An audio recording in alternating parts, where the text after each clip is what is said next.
Okay, so welcome to our fifth and what we expect to be our final meeting. Our hope is to get to a point to where we can have a recommendation to take to the administration after this meeting tonight, and really appreciate you guys being here and also being willing to kind of postpone what was going to be our last meeting so that we had time for public comment and have time to kind of hear from the community. We'll talk more about that here in just a few minutes. Few things we'll do tonight, first of all, is some quick reviews, just to kind of recap what we've done over the course of this process. I was looking back today and realized that Rob and I started in this conversation process on October 23rd. And so it's been long and thorough, and that's really good. And I hope that leads to what is a real solid decision as well. So the purpose of the boundary work group was to look at your in-town schools, try to figure out how we could draw a boundary that could equitably distribute the students in various means, both total number of students and demographics of students, into reasonable areas. And so that was kind of our charge. Our charge ultimately as a work group is to make a recommendation to Scott and to the administrative team as to what we believe should be done as far as those boundaries are concerned. And it's also good to note that this was just not a group that was put together as anybody who wants to just sign on and here you go. You were handpicked out of the community because of your involvement in different aspects and different areas in town.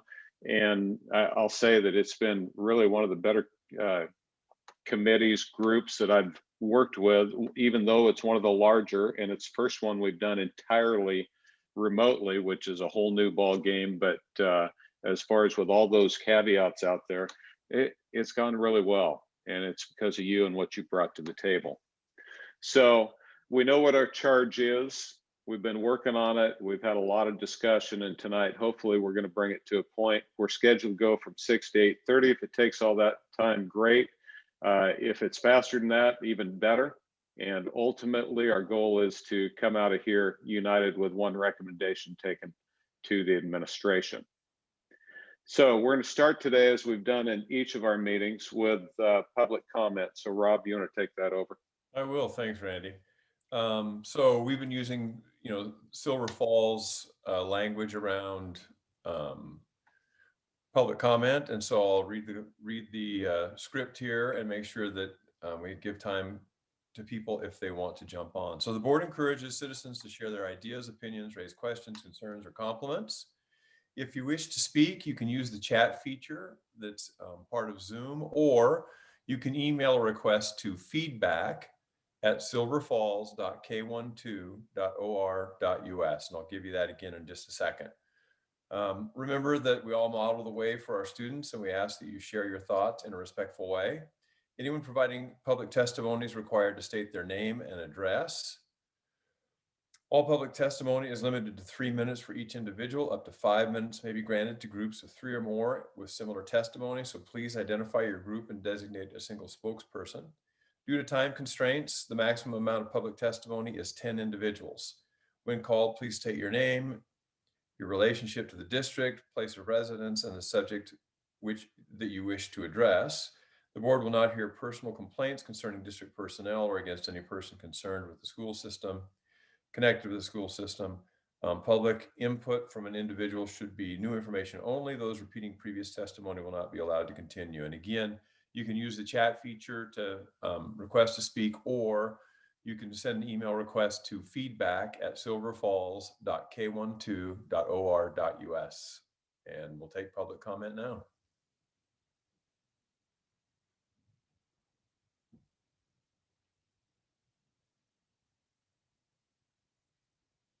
Typically, we'll wait a minute or two here to see if there's anybody who wants to give public comment. And if not, then we'll move forward with the meeting. Rob, we did receive an email, not for public comment tonight, but from somebody earlier in the week that asked to have this shared. So on their behalf, I'll read this email now as we wait for others to come in. This is from Crystal Sprower, Brian and Crystal Sprower, who live on South Abaquaw Road. Good evening. My husband and I have 4 children, 7, 5, 3, and 1, and our oldest is currently in Mark Twain. Though we have enjoyed our time at Mark Twain and have loved his teachers for the past 2 years, we are very excited with the thought that we could have the ability to send all of our children to Butte Creek. Not a whole lot of input, just wanted to reach out to let you know we are in full support as a local or affected family for Butte Creek. Thank you. Nice. And I have not yet received any other emails or seen anything in the chat. Why don't we give it about 2 minutes, and then if we don't hear anything, we can continue on.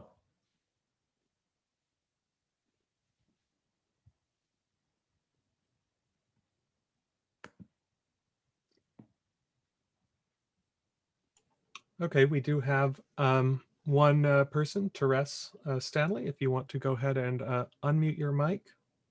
And then Leslie, would you keep time just for the sake of consistency? Yeah, I'll be really quick. Can you hear me? Yes, go ahead. I just wanted to support, I believe it's Model E. I think having the opportunity for those families to go to South Abaquah, from South Abaquah to go to Butte Creek makes sense. I think their enrollment is down a lot. It would give them an added boost in enrollment and also relieve pressure off of the town schools. And we know that there's going to be a lot of development going on in the future. And I just think it's a wise way of kind of planning ahead, if you will. Excellent, thank you very much. It's good to have public testimony.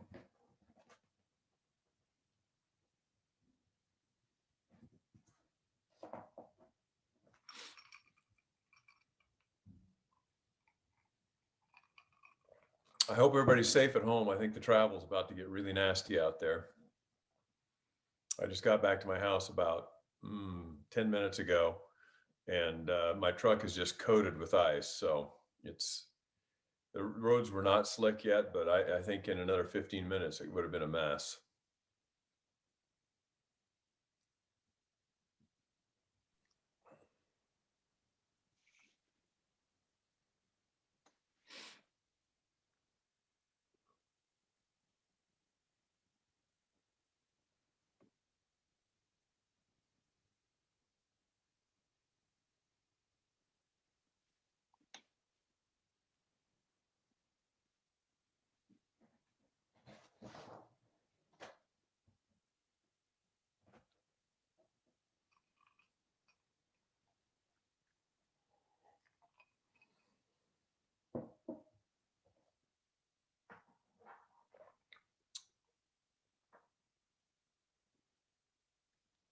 Okay. Anybody else, Derek? Nothing so far. I'm just doing one last send receive to make sure my email's all caught up, but Okay. yep, that would appear to be the end of our public comment. Okay, great. All right. I would have bet my paycheck that we would have had a whole lot more public comment over the course of this process. Of course, I don't get a paycheck anymore, so that's easy to say. But that's really good. I would expect and hope that you're hearing from the public and you're answering the questions, and the information that the district has put out has provided enough value to it that it's answered a lot of people's questions that would have come on and been upset by things that they heard little bits and pieces of. And so I'll take that as a positive in this process. We're going to recap real quickly the input that we have received. Remember, this all started with a community survey and trying to get people to give us feedback. Had no trouble getting that, as we had over 400 responses. So Rob, why don't you give us a review or overview of what that was? I will, and I'm going to give big picture overview here just real quick. And I think it's important, you know, the district and the committee asked for public input, and we did get great input from the surveys that were put out there. And I'm not going to go through every little bit of it, but I will cover sort of the high level stuff that we got back from the surveys. And really, we asked two questions when we put the surveys out there, and there were two questions that we also put to the committee, and we thought it was really important for the committee to hear what came back from the surveys in order to influence them as representatives of the community with the results of the survey. So the two questions were, one, what's your biggest concern about this process? And then number two was, what's the most important criteria for the committee to consider as they think about what the boundaries should be? And so to the first question, the biggest concern, I'll just cover the top three biggest concerns that we heard. One was a concern that there would be a perception that one school is better than another school when the boundaries were drawn for the two schools whose boundaries were going to be impacted. The second biggest concern was the idea of splitting up neighborhoods, also splitting up friends and families. But I do think that the idea of neighborhoods really became something that the committee focused on quite a bit, and that they really valued that feedback. And then the third thing was balancing equity and diversity between the schools and the boundaries as they went to the work, that they would be balanced, and that was a concern. When we talked about what were the most, or when we got the responses about what were the most important criteria for the committee to consider, like what criteria should they use to make this decision? Number one thing was balancing class size. Number two was keeping neighborhoods together, which was consistent with one of the bigger concerns. The third was balancing diversity. Number four was safety and travel. And number five was the distance that students live from school. And there were other concerns, but that's the top five. When the work group got together to think about what their prioritization ought to be, having listened to that from the committee and then going through a process to put that together, it went like this. Number one was that schools have the capacity to serve their boundaries. So what we didn't want to do, or what the committee didn't want to do, was to create boundaries and then have any school be over capacity.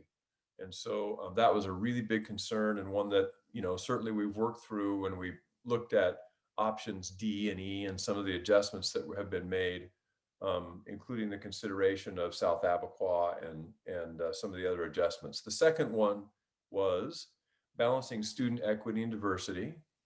Number three was balancing class size. Number four was balancing socioeconomic status. Five was keeping neighborhoods and areas together. And six was solutions that work now and into the future. And so I think it's really important to repeat those tonight before we get into our decision making, and just have those fresh and top of mind for the committee. And again, those were the highest prioritizations that the committee put together after having heard from the community, and then having some discussion and looking at some of the possibilities. And then those are the things that we really should consider as we're looking at the options tonight. If there's any questions about that, please do, and please let me know, or if I've missed anything, I'd be happy to adjust what I just said. But I think those are definitely the data that we came back with. Very good. Thanks, Rob. We then, as we got option E on the table at our meeting number 4, I guess it was, all of a sudden we went, wait a minute, we really haven't reached out and talked to the South Abaquah people. And so the district did a nice job of reaching out to those families and then inviting them into a virtual meeting, which we had about a week ago or so. And so Nicole and Kristen, I think Leslie asked if you would kind of give us a recap of that. So would one or both of you like to do that for me? Yeah, so there was only a couple community members that attended the meeting. But their main concern was if we did change the boundaries, would they still get a choice because their kids are already attending Mark Twain and, having to make one more change. So would they be allowed to still have that choice even if the boundaries were adjusted? And I don't think it was anything of they didn't want their child attending Butte Creek at all. It was just the fact that that would be one more change for their student. But that was pretty much the main concern. Again, there was only, I think, 2 community members that spoke up. Yeah. And they actually were very complimentary of both school settings. One of the people that had kids go to both of them and said, hey, you know, they're both great schools. So, Kristen, you have anything to add? Actually, Kristen is unable to make it tonight. She's Okay. supporting a family member with a medical emergency. So, Okay. So I think many of you were on that meeting with South Abaquah parents. And again, I expected that one to have a lot more energy in it. And they seemed like they were okay with the change, if that's the way it's going to go. And I think the key piece to that is the district has said very clearly that if you have kids in the in-town schools, they can continue to go there, and we will phase this in over the course of time. But as we've heard today in public comment, there's some people I think who would take the district up on that opportunity to move out fairly soon. And so thank you. General public comment. We had a meeting then the following night for just the general public as information had gone out. And Allison, are you going to give us some information, what you heard there? Yes. So, yes, I'm a teacher at the high school, and I've had kids go through Mark Twain and Robert Frost. It's been a real pleasure to be a part of this group.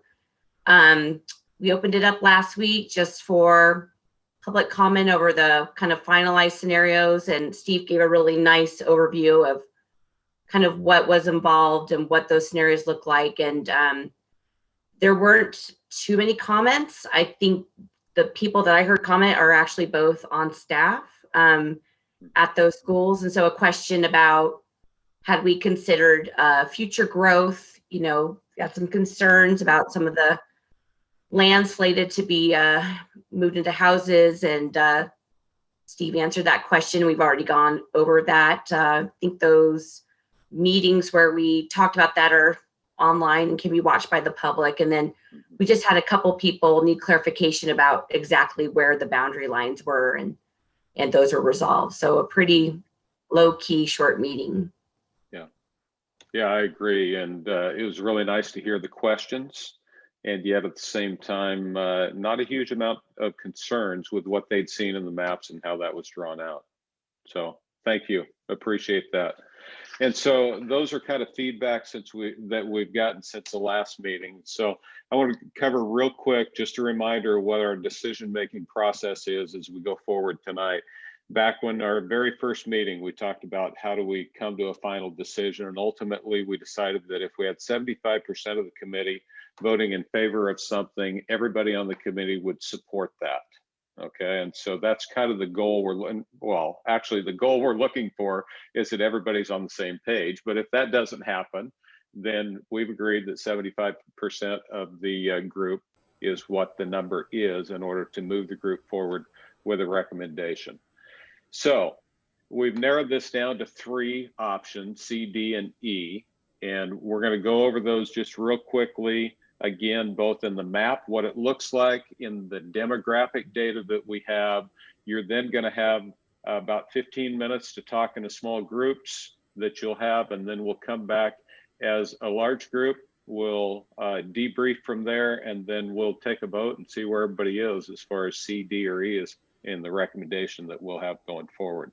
So Steve, if you could cover the differences, especially in C, D, and E. I think everybody's kind of aware, but just to recap again, and then share again that demographic data that I think you had updated in our last open meeting. Sure. Thank you, Randy. Good evening, everyone, and thank you for being here tonight. So I will share my screen here in a moment, and I will just show you a few slides with the different scenarios on them. They are on the boundary work group section of the website, if you'd like to look at those, as well as the demographic data. But I'm going to call up the slides, but then I also have 5 maps open. I've improved enough in my skills, and I still wouldn't call it skills, to at least show the different scenarios on the 5 maps. It shows a little better clarity than the screenshots that we have in the slides.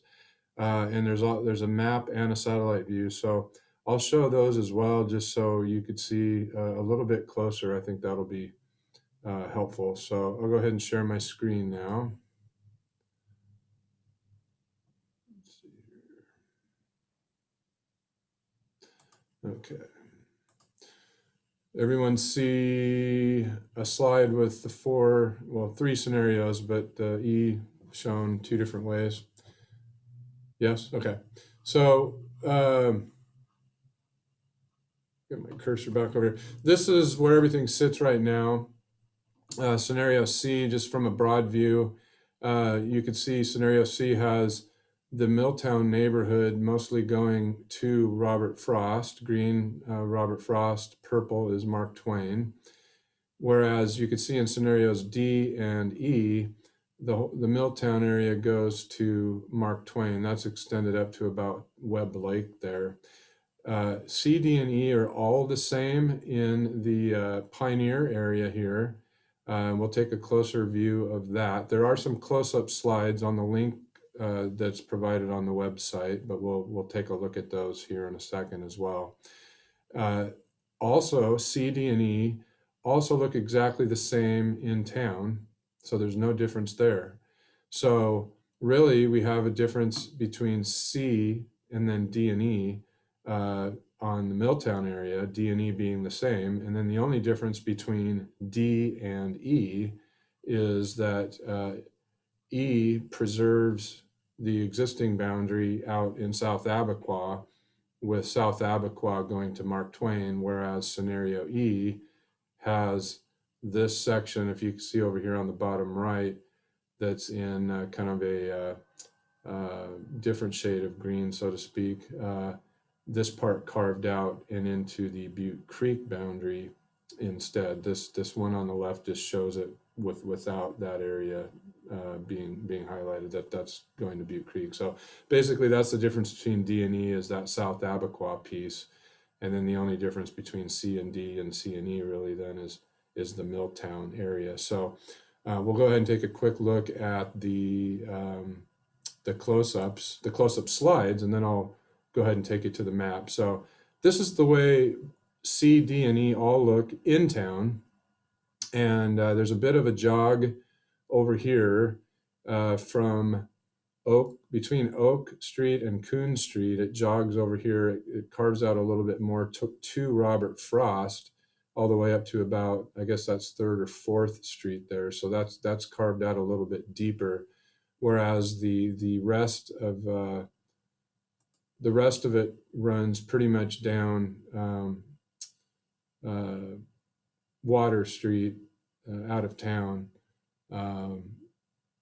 It's so that it's carved out towards Robert Frost, but that's the same with all the scenarios.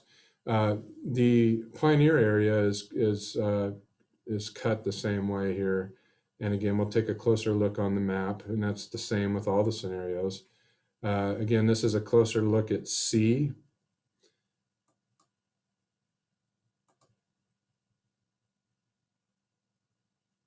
And you can see the line here for the Milltown area is just south of Whittier.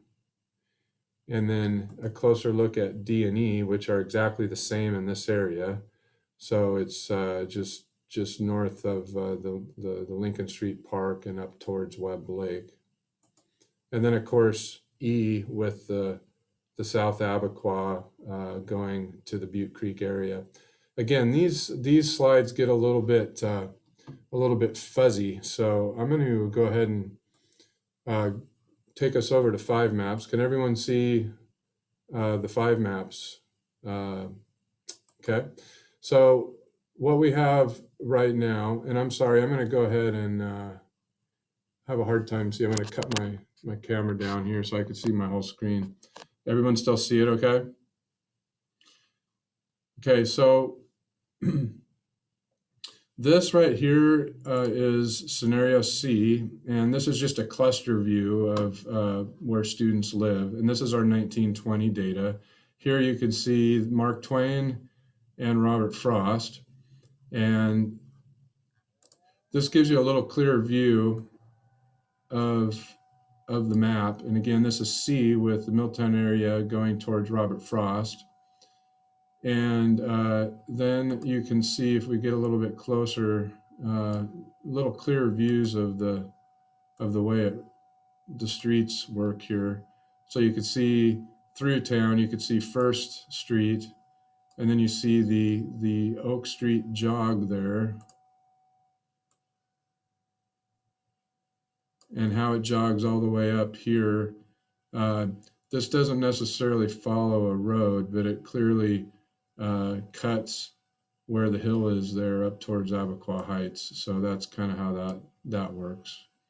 And then as you go down Water Street, you can see those streets and how that's working. And then down, so here's the Silver Loop here, and then down into the Pioneer area. Now, the neat thing about this tool also is that we can look at it with the satellite view. So see a little bit better here, just how it looks.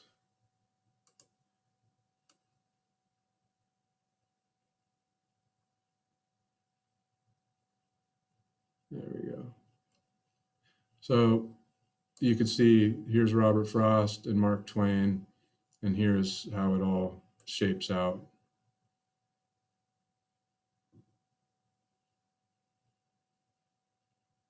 So then I'll go ahead and switch it over to scenario D. So again, the only difference between C and D really comes down to this area here in the Milltown area. And you can see where this is cut off actually just south of Hobart.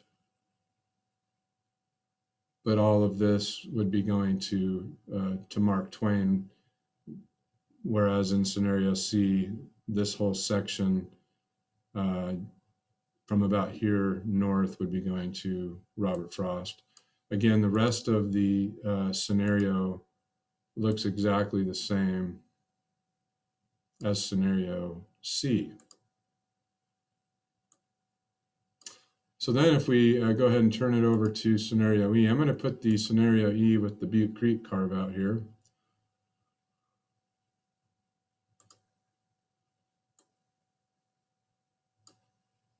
So this has the whole Butte Creek current boundary, but then this, of course, would be the added part along this line here. So you can see again that Pioneer and In-Town is the same, and Milltown neighborhood is the same as scenario D. Then the only difference is the South Abaquah area. And I can overlay that there. You can see now D and E are both on there. Now, if I take that one off, there's E without the colored cutout with D, and then there's C. They're all on there at the same time. So hopefully that makes sense, and hopefully that gave you a little bit clearer view of where some of those roads are compared to the snapshots.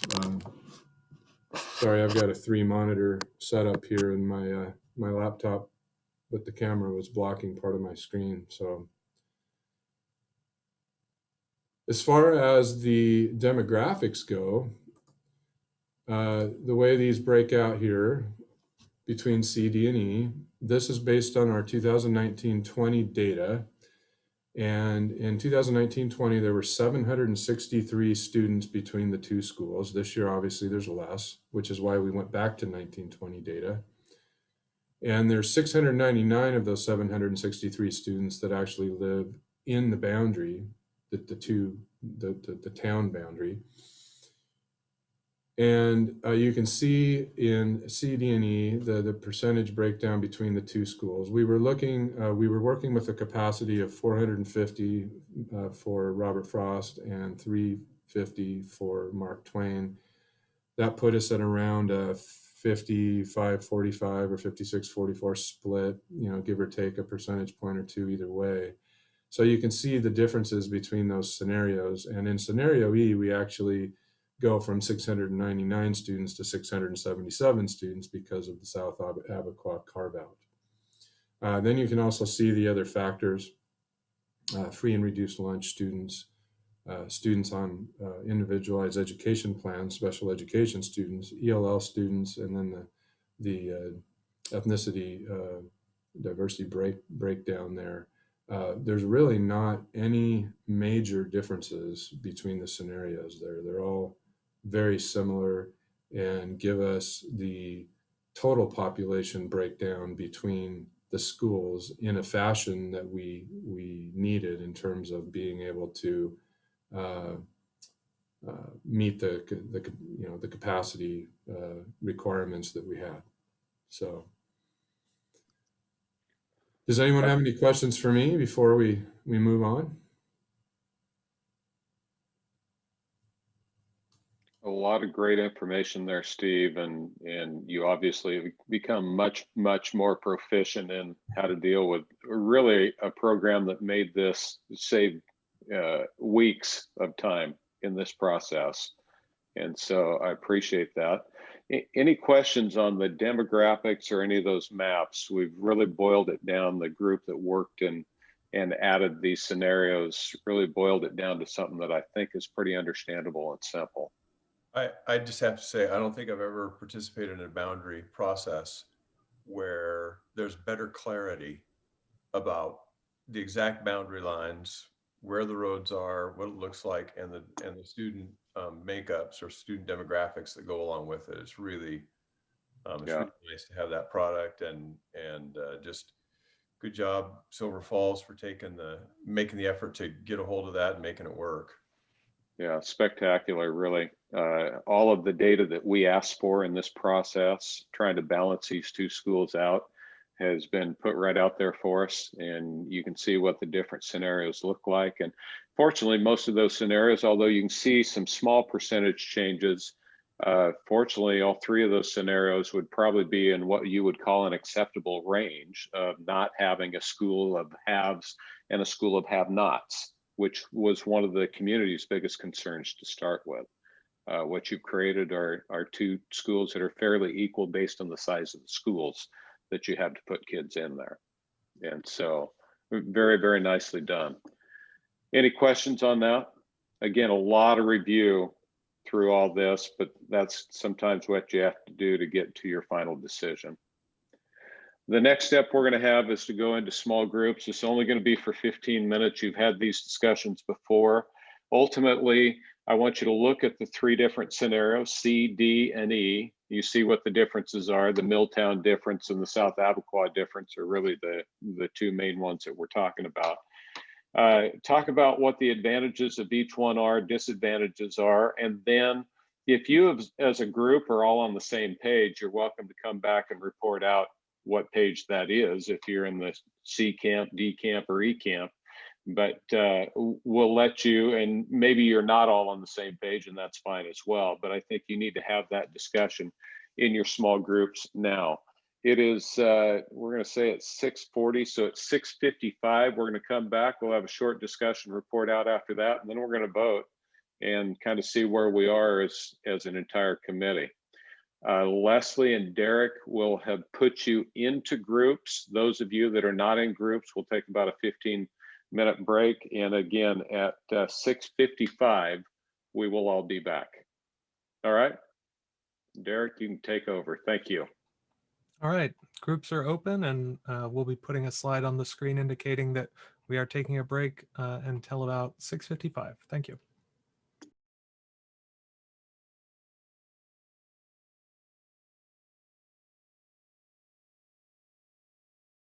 Well, I'm just with Melissa on the equity lens. I don't think what we have currently set up as a district is very equitable.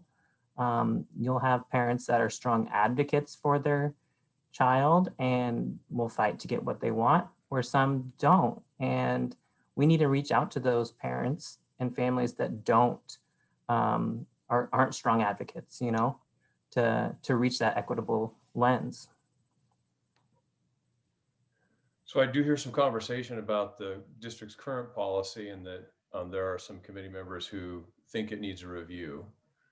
And so I think that's a reasonable thing to request.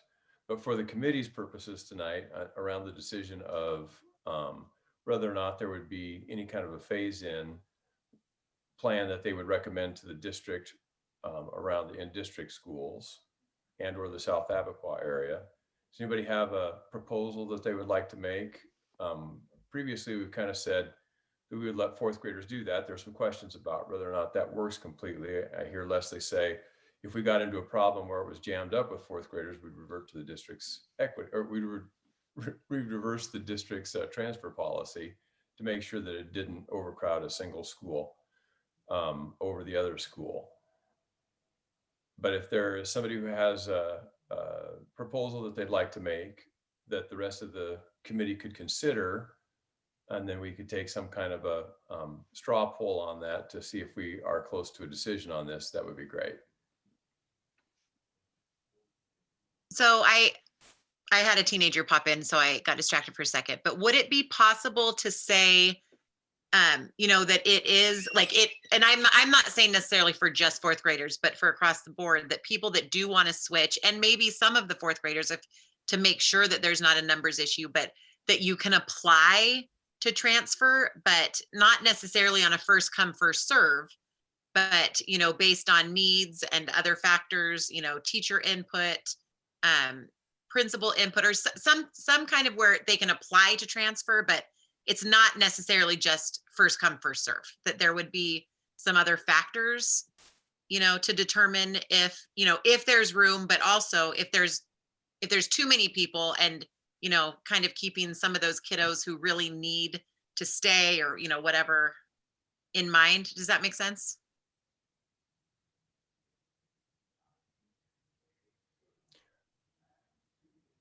So Aaron, what I heard you say was that you would make a recommendation, or you would like the group to consider the idea that anyone of any age who wants to stay at their current school could do that. No, not necessarily. No, that's, so I'm saying for people that want to, not just making it clear that it is an application process. You know, you're asking to transfer, but it's not just necessarily given that if you want to stay, you're going to stay. That there's going to be other factors to take in mind, like the equity piece, like the needs, you know, of the kids, you know, those things that we're all talked about, but just not a blanket, if you want to stay, you can stay. Am I not making myself clear? So you'd have the district create some kind of a criteria by which any application would be judged, and then. Yeah. So that it's not, I'm just saying that first come, first serve, when we have numbers, may leave out some of those kids that really have a valid reason, just because they didn't get in line first and the numbers were full first. Do you see what I'm saying? So just keeping in mind that we are going to have some kids that, you know, the transition either way really is going to do have some harmful effects. So maybe those should be considered before just the number game, is what I'm trying to say. I mean, it seems like if we went through all this work to make boundaries, I don't think we can give everybody a choice, of course. And I totally get the fourth graders, but to a certain point, because I also don't think we can have 5 or 4 classes of fourth graders in one school and one at another. I mean, that's gonna be pretty tough. So I'm just saying, keep in mind that there are people that are going to need, that should have that right, that may not be the first come, first serve. That's all I'm saying. Dave. I can hear what Erin's saying as well. I understand where she's coming from. As a parent, not a school district employee, I think it makes it very difficult to make those decisions of what I would advocate for my child until I knew exactly what teachers were going to be like, where teachers were placed, what services were at the school, where, you know, where the breakup and what some of those individual needs of the student may be. it's challenging. A lot of people are trying to, well, I want to go to Mark Twain because that's familiar, or I feel my child would be better at Mark Twain with whatever it may be. It may be difficult to make those choices, not knowing where exactly and how the schools are actually going to look like. I would propose that we would take a look at putting some type of what we've talked about, the soft rollout in place for the North Abaco area, and having the boundaries stay pretty at least until the schools get established, having the boundaries stay pretty consistent to what the boundaries are drawn, and give the district time afterwards to work through some of the details and logistics.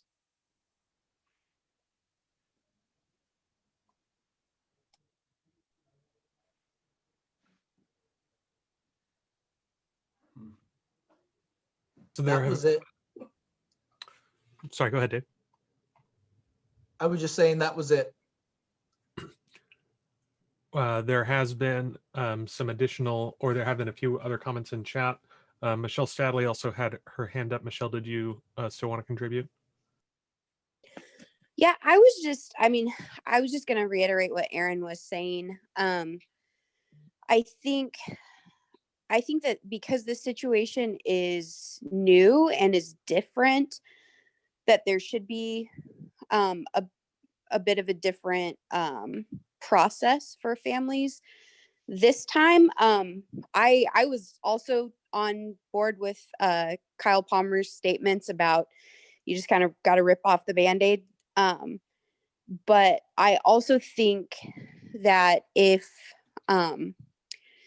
we had, maybe a certain number of available transfers, like if we thought that through ahead of time and then had a window that people could, like a period of time that people could apply during, like to transfer to the other school, and then had a weighted system where it was like, if your child is a fourth grader, then that carries more weight than if your child is a kindergartner, or if they're on an IEP, then that might factor in more. And so looking at those things through the equity lens, so I guess I would advocate that we have some sort of cap to keep from totally skewing the numbers, and that whatever process we use does have some sort of equity-based factoring, instead of just first come, first serve. So what I'm hearing from all of you in different ways is that what we have in the first come, first serve process right now for transferring or allowing transfers probably needs to be revisited from the district standpoint, in lieu of the fact that we set up two schools that were demographically similar, and it was extremely important for us to keep it that way. That doesn't happen just by who wants to go wherever they want to go. And that's going to end up rubbing some people the wrong way until they get used to it. But that is part of what the district is going to have to line out. And nobody's better in this group than the district leadership to be able to say, okay, these are the criteria, because they're the ones that are going to get the pressures from different ways. Scott, it'll be up to you guys as to whether, if you want to put together a small group to also have that discussion with separate. I think consistently though, from this group, what I'm hearing is probably what we're doing right now shouldn't be the norm going forward. Is that fair? Okay. And then I think there's been a lot of different things thrown out right now, and we have some more in the chat. Colin has talked about possibility of policy where siblings starts and the rest of the family are allowed to stay there. There's concern around fourth grade, and how big that could get, and what would happen there. And so the district, I think, needs to sit down probably in the fairly near future and draw out what you think those guidelines might look like. and then get them, you know, obviously to the board, but maybe vet them back through a group like this as well. Any thoughts or comments on that? Are you as a committee or as a work group good with having provided the input this way to the board, or do you want to take a formal action of some sort without having to work out the details? Because I don't think we can do that. I don't think we can get every detail written down. I think we give our general thoughts, and district leadership's going to have to try to rough draft this out and go from there. So are we okay with the input that you've given them at this point, and any further input you would give them by direct contact or email? If that's the case, is there anything more that you want to tell Scott or Leslie or Dan or any of them right now about the whole transfer piece?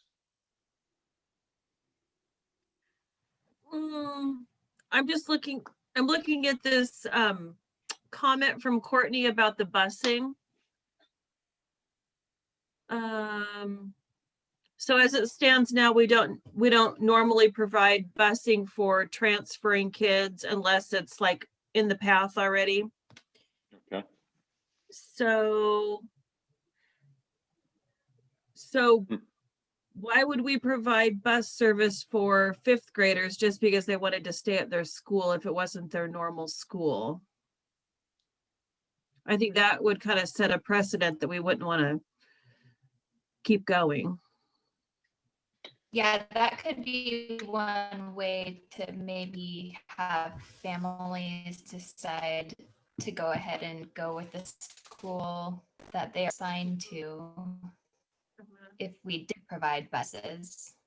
If we do, then there would be no reason for them to switch, I don't think.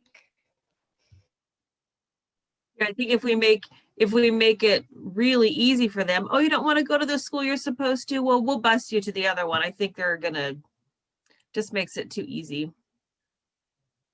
So I've heard several people talk about rip off the Band-Aid because I think that was mentioned, you know, at one point in time. When I hear that, what I think rip off the Band-Aid means is we set the boundaries and you go to the school that you're supposed to go to. That, to me, that's ripping off the Band-Aid. We have new boundaries. Let's rip off the Band-Aid and have people go where they're supposed to go. Am I hearing that wrong? Maybe somebody could give me some feedback about that. Dave. I would say, since I brought it up today, that would be a fair and accurate assessment. As a boundary member, I feel I'm best suited for providing opinions on the boundary, and I would want to leave some of those other district policies more so on the district, because that's what they do. I have trouble talking through some of these, wondering why did we just spend a lot of time to go through and identify this community, this line, this boundary, if we're really going to just say it's more or less a free-for-all. And if you have choices, not knowing what the current schools look like, and you're at this point, parents wouldn't even know what teacher is going to be in which class to say, I want my kid to go to this school because the teacher is going to be here. We don't know any of those details yet, or my student doesn't feel comfortable here because they haven't been there yet.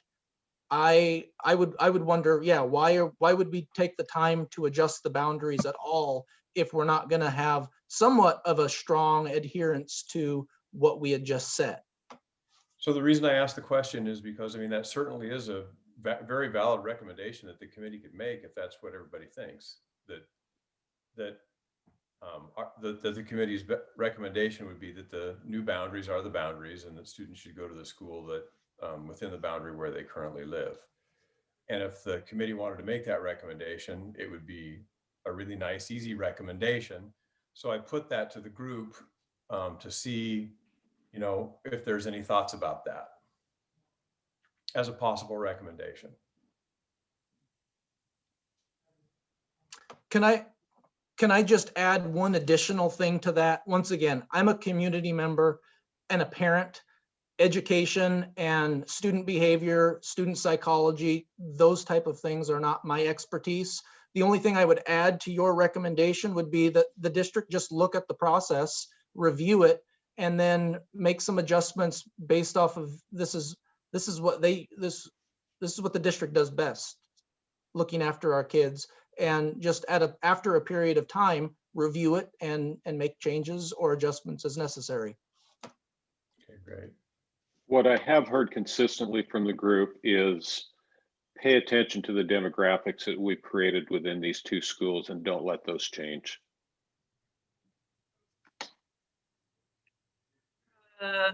That might be kind of difficult if you have somebody from one group wanting to come to a school and you say, oh no, you can't because. Yeah. So that. Yeah, and that certainly could be very, very difficult. But again, you're trying to create an equitable balance between these two buildings. And that's going to be hard when you have to say no, and that's going to happen. There's going to be times when that doesn't go over very well. But when we started this whole discussion, it was about how do we create two schools of equality here? And I've consistently heard that from you. And if I'm wrong, tell me I'm wrong. But I think going forward, we're trying to maintain that in some way, or you're asking the district to maintain that. So it might be interesting just to get a flavor from people on the committee of what their thoughts are about the idea of the rip off the Band-Aid methodology, which is here are the new boundaries. And if you live in those boundaries, those are the schools that you go to.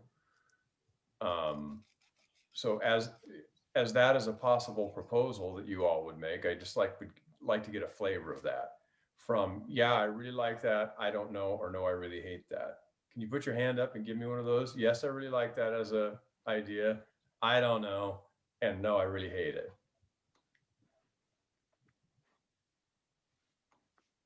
I need to flip my screen to see other people. I'm seeing lots and lots of thumbs up.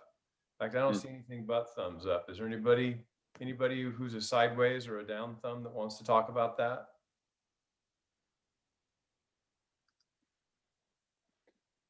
Or we may have a consensus here. Yeah. And so my question, Rob, would be, does that include fourth grade? That's what I understood, Randy, was that it includes grade. So I didn't say that specifically. Does anybody change their vote if you know that it includes fourth grade?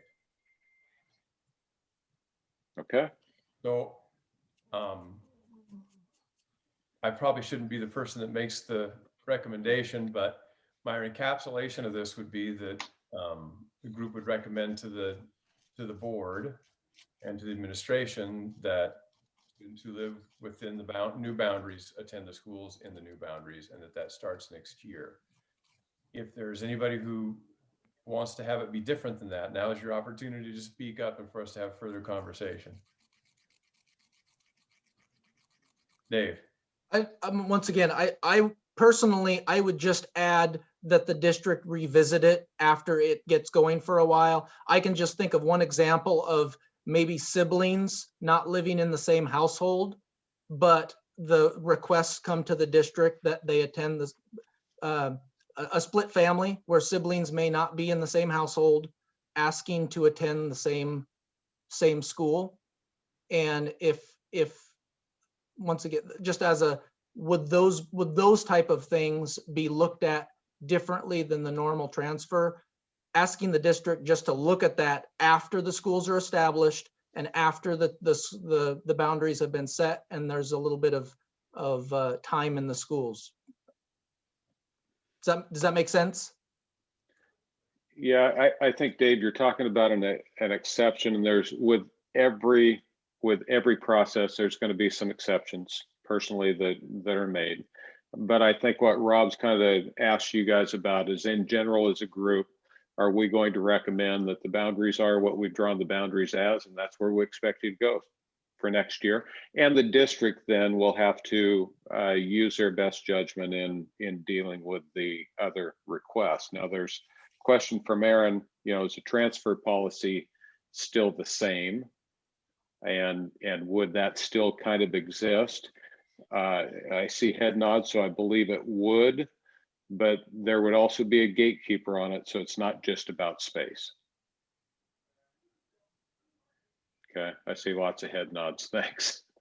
Good. Okay. So my understanding is then we as a committee will make the recommendation for E as our boundaries. And as a follow-up recommendation from the committee would be that the boundaries are what the boundaries are, and those are the schools we expect you to go to next year, unless the district has a setup that goes through a process and allows you to be in a different school than that. Randy. Randy, yeah. And there's been a clear decision made about South Abaquah and how that transfer looks. Yeah. Okay. Dan. Well, no, that was just the clarifying question, because I think the context of the Band-Aid ripping off thumbs up was in town. I'm just making sure. So I think Thank you. Yep, making sure. Yeah, that's how you get yourself in trouble. You go, oh wait, I told you this. Now I'm telling you something else. Okay. No. So all right. No, South Abaquah was a completely different situation there. Okay. Thank you. Okay. Anything else that I have messed up yet? All right. Wow. I think we've come to the end of our discussion and recommendations. Rob and I have a couple things to throw out to you here real quick before we wrap this up. We started this process and we said our number one priority, of course, is get good boundaries. And number two priority is to have a process that's very transparent. And we've tried to bring that up and make that as clear as possible through this, but we also need to check to see if that's been accomplished or not. There's a series of 3 questions that are going to pop up on your screen from Derek. I'd ask you to rank these in a scale of 1 to 5, with 5 being the highest ranking. Okay, so the first question will be, was this process transparent? And you'll rank it 1 to 5. Second one, did you feel valued as a work group member? And third, how satisfied are you with the process and the outcome of this work group? And so those are the 3 things that you are going to, we would ask that you rank before you leave today. They're on your screen now. So committee members, if you could rank those 3 real quickly. It's listed as an exit ticket, which means you're almost done. You've almost served your time. I was using my teacher words, Randy. I like that. And Derek, if you'll just ship Rob and I an email at some point once you get those collected and compiled. I really want to thank you guys for inviting Rob and I as part of this process. It's so great to get to know you and see the work that you're doing. I've told Scott many times they're in good hands in this community, and I've always heard good things about Silver Falls School District, and I can see why. It's because it's the people, the staff, the parents, the leadership behind it. And so job well done, and I'm excited to see how your new K-5 structure goes, and there'll be some issues with it, and you'll be able to solve those too, because you've shown that you work really well together. So I want to thank you and tell you I appreciate everything that you've done for your schools and the time that you put into this process. So with that being said, you guys have a great evening, and if you ever need anything else, give us a call. All right. Thanks, everybody. Thanks, guys.